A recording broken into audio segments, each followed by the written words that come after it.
place called Gauri Kund. One day suddenly, in the evening, a bright young sadhu walking towards me. Then he smiled and he gave me this name which I am carrying now, Paramahamsa Nithyananda. The spiritual name is useful in three ways. One, this is the path for you to travel. Second, that is the goal you need to achieve. Third, it's my blessing. You will travel in that path and achieve that goal. The spiritual name is creating a new being. Each spiritual name I give you is the space you are supposed to create within you.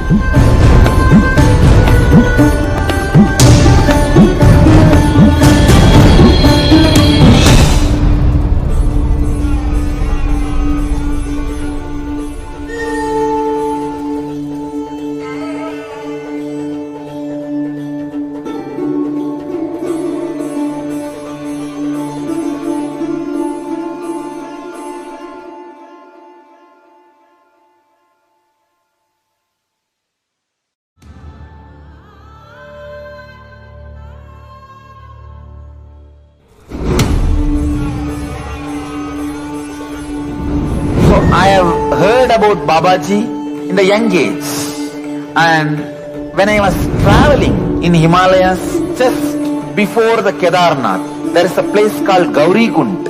One day suddenly, in the evening, a bright young sadhu walking towards me. Then he smiled and he gave me this name which I am carrying now, Paramahamsa Nithyananda. The spiritual name is useful in three ways. One, this is the path for you to travel. Second, that is the goal you need to achieve. Third, it's my blessing. You will travel in that path and achieve that goal. The spiritual name is creating a new being. Each spiritual name I give you is the space you are supposed to create within you.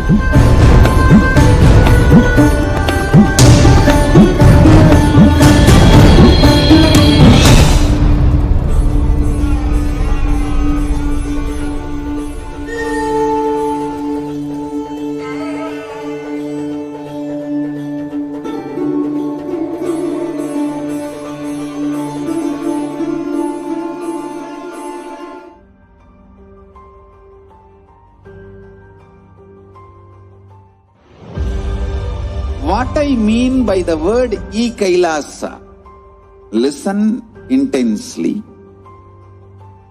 Enlightenment ecosystem, literally enlightenment itself, in your own home, wherever you are. If you cannot come to Kailasa, it's okay. Kailasa can come to you. Kailasa coming to you is Kailasa.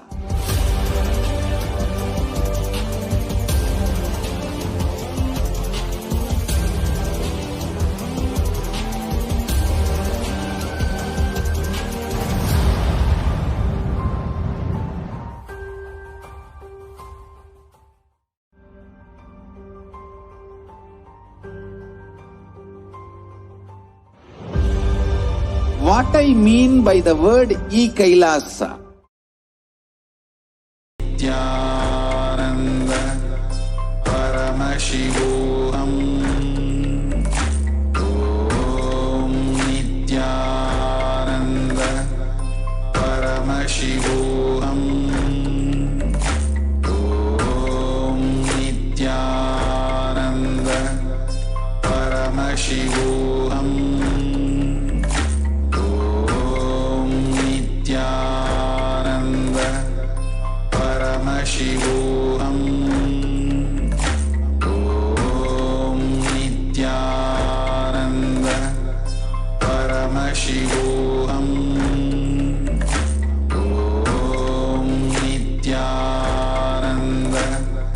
Paramashivoham Om